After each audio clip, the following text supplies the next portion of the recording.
Right, hello to all. Here today with something a bit different from our usual content. Moving away from World of Warships because I'm not currently happy with the state of the game, but that's another topic entirely. Anyhow, this is the Genshin Impact on patch 2.3. We're here in the Spiral Abyss on floor 12. As you can see, I've already completed my first 9-star clear of this floor, but just gonna do a bit of a run through just for fun. So the major change on floor 12 this time is, of course, the introduction of these new Rifthound enemies. These Thundergraven and Rockfawn Rifthounds, the Electro Rifthounds, of course, being weak to Electro, and the Geo Rifthounds being weak to Geo to encourage kind of the characters. The other main difficulty on the floor is, of course, the floor 2 Magukenki. Geofish is pretty easy. The triple Magukenki not as easy, can be a bit tricky. And of course, the HP stack on the last side. The Rune Guard's, of course, pretty easy. Rune Defender's pretty easy, but of course, the Rifthound's causing problems yet again.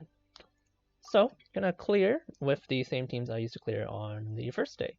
So, the Thundergraven Rifthounds demand some electro damage for the easiest clear. So I'm running a variant of Sucrose Taser. Well, what could be a variant of Sucrose Taser. So the Sucrose Taser team you typically see looks something like this, with Sucrose as the driver for the electrocharge reaction with Fischl and Xing. But my Fischl's not that leveled, so I never really ran Sucrose Taser, as well as my Sucrose is missing the VV set. So I'm running a Albedo variation just to give some defense. And on the second half, usually I run Raiden-National, but my Xing is occupied, so we're going to run a Raiden-National variant just using Rosaria as a crit rate bot. So of course the idea here is that Xiangling and Bennet batteries Xiangling. Xiangling stands on Bennet, gets the empowered burst. And of course Raiden also adds burst damage with her E, and Rosaria adds crit rate to snapshot on that Bennet ulti with her E, and can get some forward or reverse melts. Not as perfect as having Xing, who is an excellent over vape driver in Raiden-National, but this will allow us to operate in this way. So you'll notice the top team doesn't have any healer as I move in, just the minor healing from Xing, but we do have the damage reduction from Beidou's burst and Xing burst, which should hopefully keep us topped up along with the shield shards, the elemental shield shards generated by Albedo as a Geo character. So depending on what day you do this, you can have some different cards. I'm fortunate enough to have a crit rate card, which is one of the better cards, since those blue cards do last throughout all 3 layers of the floor. Waiting here, after selecting my card to allow my Albedo's artifacts to charge, he is running the 4-piece Husk of Opulent Dreams, so just waiting that 12 seconds to let him start off with 4 stacks. Now my Xing does carry Noblesse Obliged, so gonna let him stack all the buffs there, get the attack snapshot onto, get it snapped up onto the stat distribution before I start. So doing my best to maintain the battery. You can see there's 2 Thundergraven Hounds. So you have to be careful here. Like I said, I don't have any healing, which means that any damage I take is more or less permanent. The shield charge keeping me from taking any real damage, but that doesn't mean that these Thundergraven Hounds can't hit me either. So I am taking some slow chip damage from my inability to clear out these little doggos. So the solution, of course, is to iframe as much as I can. Don't want you. Duck out of the way for that. I did manage to recharge my burst, so should make clearing the second half pretty easy, and I did manage to maintain most of my HP bars. There, so that team just, you know, unga boonga after I put down the Geo Shards. Kazuha sucks everyone together, Electro Charge with Beidou, shredding through those Electro Doggos. So Raiden-National, very simple, so start the rotation, get the first Raiden E to get the improved burst damage. Rosaria E to get the crit rate, snapshot, gets the burst off. Snap my Xiangling ulti on top of the Bennet ult, and then Raiden burst to recharge the batteries. Easy does it. Now up onto the adult Rifthounds, the adult doggos. Oh, okay, I fucked up the snap.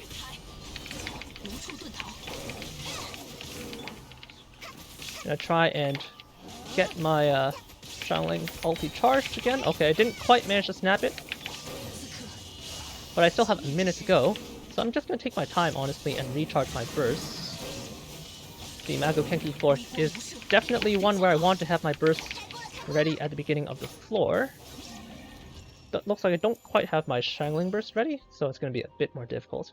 But pretty easy clear, plenty of time there.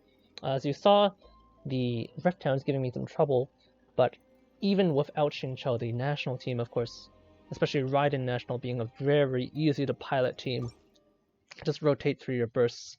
We'll talk more about the Kenkis when we get there. You might have to see me reset a couple of times because I'm a bit of a potato, but hopefully I don't kill myself too many times on them. Just gonna go for the burst card here. If I was, this is actually a very useful card to get, especially on the, especially if you're lacking shielding or healing on your Magokenki team, because the Magokenki does produce that ice field, the blue Kenki, the I know the green one's Lone Gale, whatever. The ice Magokenki does do this damage over time field, but I'm gonna go for this persistent burst damage.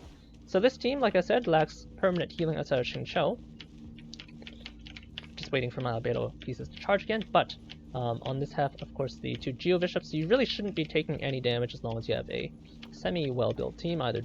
And this team, especially with all that damage reduction and the shield shards from Albedo here, for example, is fairly effective at keeping itself from taking any damage. Cycle through my first round of bursts. Okay, I missed that by accident. Albedo Elevator, of course, making things a bit awkward. Just gonna let him land on me. Recharge my bursts. Shouldn't need any of them. Shouldn't need those anymore. And now I have plenty of time to work through the Kenkis.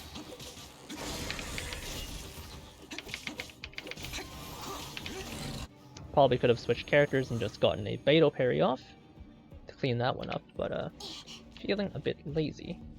Alright, so the Kenkis, you're encouraged to kind of play pretty close up, because that's the easiest way to dodge. But really, all you're doing with this Raiden-National team is charging your battery. Because I don't have a shield, right? I only have the heal from Bennet. I can still get a one-shot, potentially. And the Kenkis are more than capable of one-shotting even through 20,000 HP bars, unless you have a lot of defense, like on a defensive Geo character. So you want to play pretty close up. And you want to just iframe your way. Okay. You want to iframe your way through taking too much damage. I let Bennet take a couple extra seconds there, trying to get my snapshotted Q off first. Okay, and you mistimed it there, so you see the Galloping Frost did one-shot my Raiden through her 17,000 hit point pool. Right there. So that is the pepega streamer in action, like I mentioned.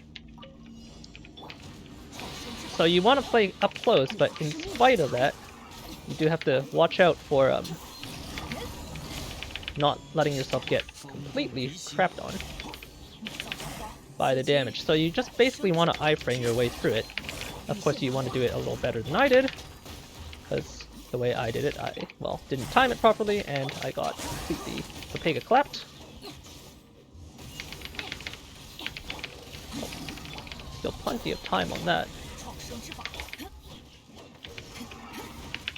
I probably actually have time to recharge this Xingqiu ulti, so especially with the sacrificial sword, not worried about recharging it too much. Gonna catch those particles. And pretty easy there. Okay, hopefully you don't have to see me beat on those poor Geo Bishops any more than that. Okay, this time I got the iframe properly. Drop the...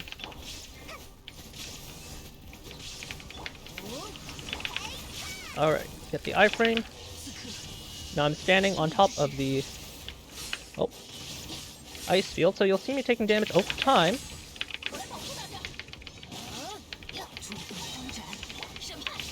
Get that Rosaria Q, so you can see I'm still taking damage. Oh, okay, come on. Okay. Well, play a little slower. Still have plenty of time there, as you can see, easily working my way through their Kenkis. Their HP bars actually aren't that high. Not gonna bother waiting.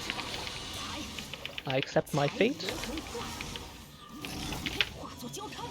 Okay, not the most efficient rotation there. I missed out on getting the elemental damage from Kazuha because I didn't swirl before I did anything. Okay, I want them to be a little closer so I can take advantage of Beidou's Q damage. It's still pretty high. Okay, please stop pushing me around.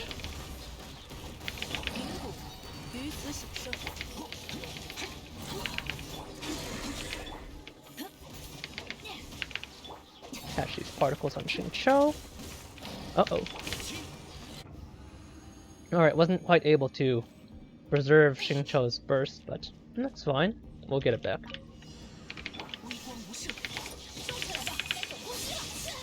Okay.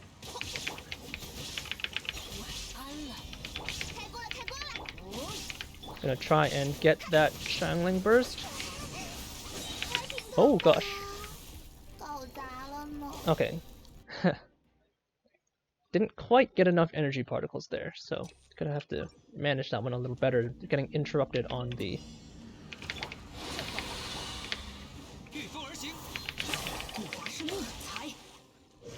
Okay, I don't think I literally did not manage to hit anyone with that Xingqiu ulti. Or with the Xingqiu follow-up.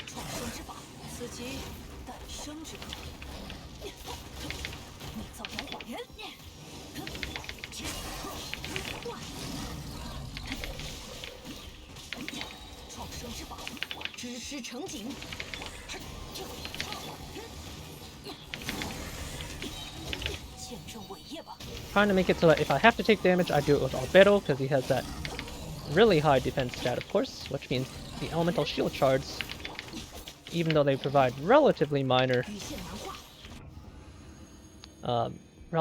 shielding, last a lot longer on his 2000 defense.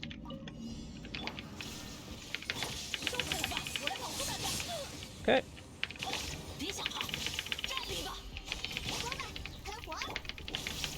Make sure I catch those. There we go. Okay, and I wasn't able to switch to Raiden and burst through that in time. So as you can see, Pepega Streamer might have to reset a couple of times. But that's alright. At least you get to see the brutal reality that sometimes stuff doesn't go as planned. Resetting through. Replace that. Finally get my second sacrificial sword proc. Getting pushed around by these two jerks, of course.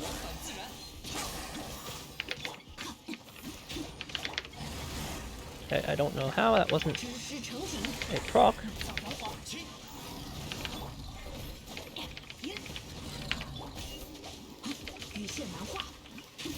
Okay. Oh, just shy of recharging both my bursts there, but that is alright. Alright, a couple of attempts later. This time I dodged aside rather than...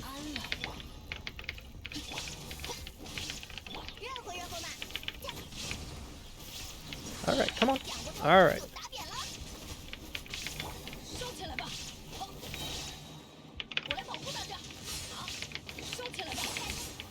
Okay. Probably want to ride a burst through that. Alright, not a great cluster.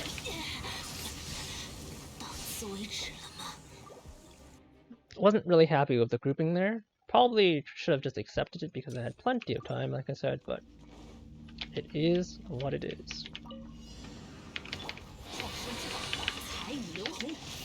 Alright, well, looks like we're beating on you guys again. Probably should have just caught the full parry there first, but that is fine.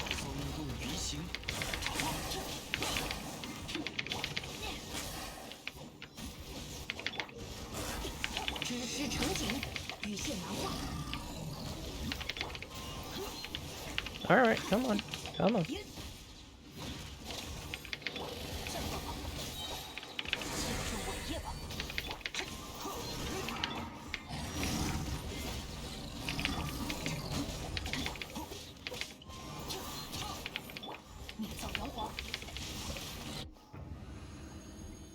Pretty easy there.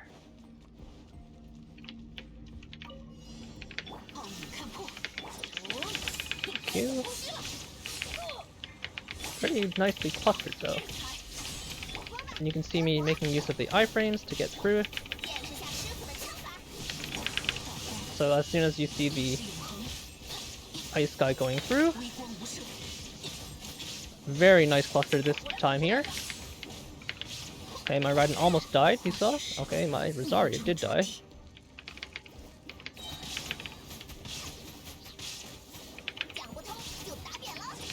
I wonder if I can continue without Rosaria. Probably not a great idea. But as you can see, I still have a minute 30 to clear through this. As long as you don't kill your units, you can just iframe through all of their animations and dispatch the two elemental guys first. The Mask Magokenki is by far the easiest to deal with.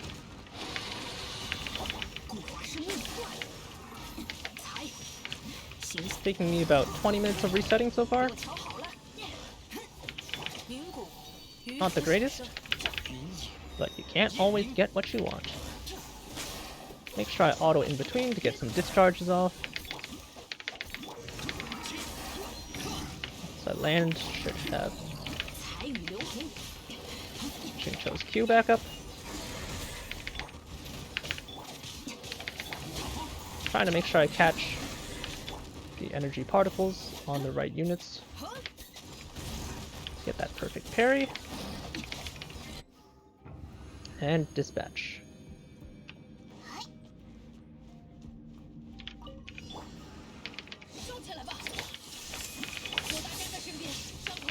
Can be useful to sidestep in the beginning, for sure. Come on. Okay, make sure I get that proper switch off. Okay, don't want to get low at all.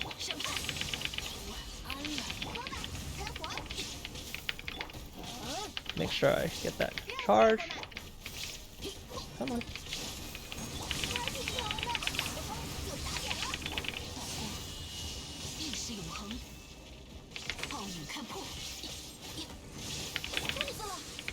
Make sure I tank if I have to with Bennet.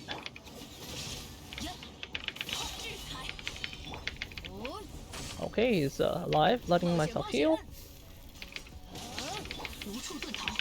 Just gonna recharge here. His moves are fairly predictable. So just make sure you step aside. Plenty of HP to work through, so just make sure I get my healing off. And recharge. Raiden ult doesn't need to be immediately charged, although it is much safer. Just really need Bennet for the last stage, and finally we'll clear with plenty of time remaining. Player skill issue, not a unit issue. And I'm fortunate enough to get another crit buff here on the final floor now that we've finally made it through here. Bit sloppy, so first bit, you kind of want this crab guy to jump onto you. If he doesn't, like he is now, it can be a bit of a problem. Also, if this bloody triangle doesn't jump onto you, it's a bit of a problem.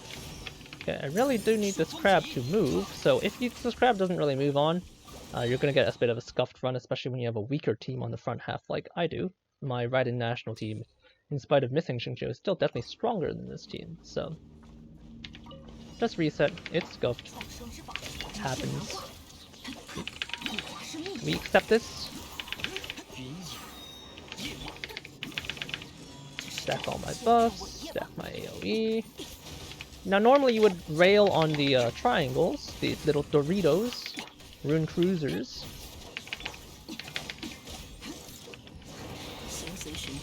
Because they're a bit lower HP. iframing my way through, but in this case the crab is actually much tankier. So it is hugely advantageous to just rail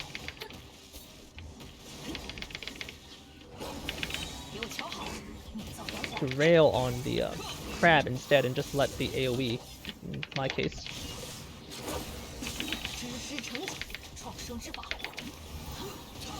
And let that AoE do its job, do its thing. You can see I'm slowly taking more and more chip damage.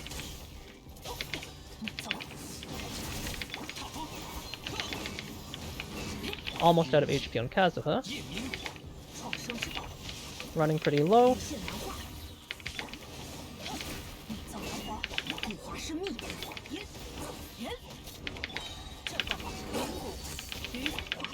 Not a bad clear overall though for this team.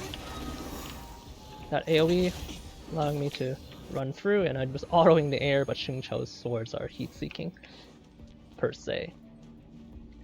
And this side is actually fairly easy.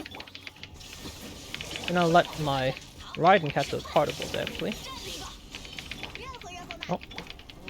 And just rail on the big dog. You'll catch the rest of the small dogs eventually. Switch to Raiden. Pretty normal rotation just like the first floor. Just be careful with the Geo shards. If you're getting low, of course, just switch off. Get my crit rate buff. Fresh Gooba. Batterying my Xiangling again. Oh, didn't quite manage to snap it in time. Okay.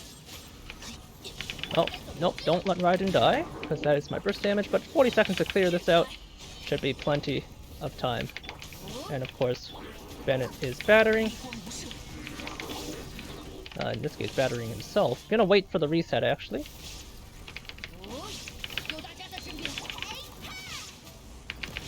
Whoops. Alright. Honestly, though, I don't really need to even Raiden, but I can. As you can see, if you don't potato, plenty of damage on these teams, and there you have it. Not the cleanest clear, definitely took a lot of time on 11-2, which I suspect some people... No, sorry, 12-2. Which I suspect for some people will be a bit more difficult, but as long as you use the right elements on 12-3, if you have the right...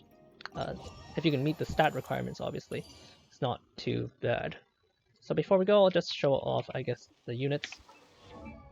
So like I said, definitely not a free-to-play player, so we'll go team by team. So I do have a few more resources than you might. So this is my Beidou, 80/90. 20,000 HP, not the most perfect stats, pretty good crit rate, but the crit damage kind of lacking. 155 recharge, all of this coming from my, more or less, my Skyward Pride. Don't actually have that much resources on my artifacts. Running a 2-piece Gladiator and Thunder Fury. A fair amount of crit value coming off my off my artifacts, but not that much energy recharge. Pretty typical Thunder Fury pieces. Electro Goblet. Gonna push Xingqiu, which is a little lower, 76/80. Running crit stats that are relatively irrelevant, 47/172, and 200% recharge. Sacrificial Sword, of course, for that reset. I have an R2 one. I get it as high refinement as you can. He's rocking the 4-piece Noblesse because I don't have a Noblesse carrier on a lot of my Xingqiu, including teams. Normally it would be on Bennet if you're in Raiden-National, but my Bennet doesn't actually have extra Noblesse pieces, so Xingqiu ends up being my carrier. But we'll move on to that when we discuss the Raiden-National variant team with Rosaria. So there's my Xingqiu, and then moving on to the 5 stars. First Kazuha, he's level 85. With your animal units, of course, for that swirl damage, you do want to maximize their level if you can. I don't quite have the books to do it right now, so he's only 85. As you can see, 940 EM, and that's basically the only stat you really care about. Just recharge to make sure his ult is back up and elemental mastery. Crit stats are kind of irrelevant. He basically doesn't crit with this build, but it doesn't really matter. 4-piece Viridescent Venerer, of course, so that he can shred that resistance, running an off-piece Flower with 77 EM. Constellation 0. All my 5 stars are Constellation 0 except for Albedo, who we'll move on to just now. He's C1, but C1 really just adds a bit of recharge. So 2600 defense with 56, 159, 106 recharge, and about 75 geo damage bonus. He is rocking the new event weapon, the Cinnabar Spindle, and the new 4-piece set of Husk of Opulent Dreams. As you can see, I've been farming it for a little bit, so I've gotten some pretty nice pieces. Flowers, kind of alright, feathers, whatever. But this is a pretty decent Sans. Goblet needs some work, but a good amount of crit rate on it, and then a pretty whatever crit damage circlet, with a fair bit of defense on it, however. So that's the first team. And then moving on to Raiden-National. The carry on Raiden-National is actually Xiangling. It might look like Raiden's doing that huge burst of damage, but the consistent damage dealer on the team providing the most of the damage, especially shredding through those clustered Mako Kenkis, for example, is Xiangling. So my Xiangling is 80/90. All of my 4 stars, except for Rosaria, are C6. Bennet is C6 technically, but I haven't unlocked the last constellation. Uh-oh, wasn't supposed to press that. Sorry about that. So 15,000 HP, which is why, of course, it's easy for her to get one shot by Kenki. Pretty low attack, you'll see, but because you run her with Bennet, she gets a lot of flat attack from Bennet. So 68, 144 with 151 recharge. And a fair amount of elemental mastery. Xiangling, of course, does get EM from her Ascension stat. Running a Wavebreaker Fin. If you have a cache, you can. It's very, very close in performance. At R5 to the R5 Wavebreaker Fin, there's just a barely an improvement, and you do have to adjust your build for the Wavebreaker's Fin. So, running this with the team I just ran with Rosaria, Bennet, Raiden, and Xiangling, you get 200 and I believe 280. No, it should be an odd number. It's 290, I believe. Total energy on your burst cost, so you get about upwards of 70% burst damage. Artifact-wise, running a 2-piece Crimson Witch, 2-piece Wanderer's Troop, kind of scuffed.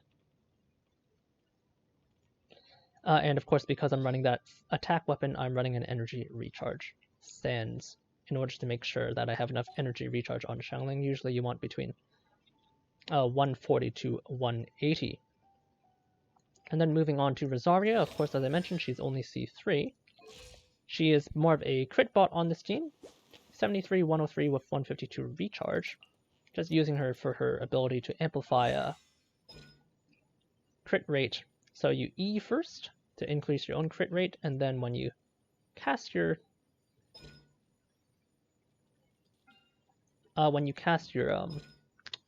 ult, you of course increase crit rate of your entire team by 50% of Rosaria's. So E and then Q. Running the cache, just move the cache on from Xiangling to her. I do have a spare Skyward Spine, which could increase her crit rate a little further, but does decrease the damage of her burst, which actually is responsible for quite a bit of her personal damage.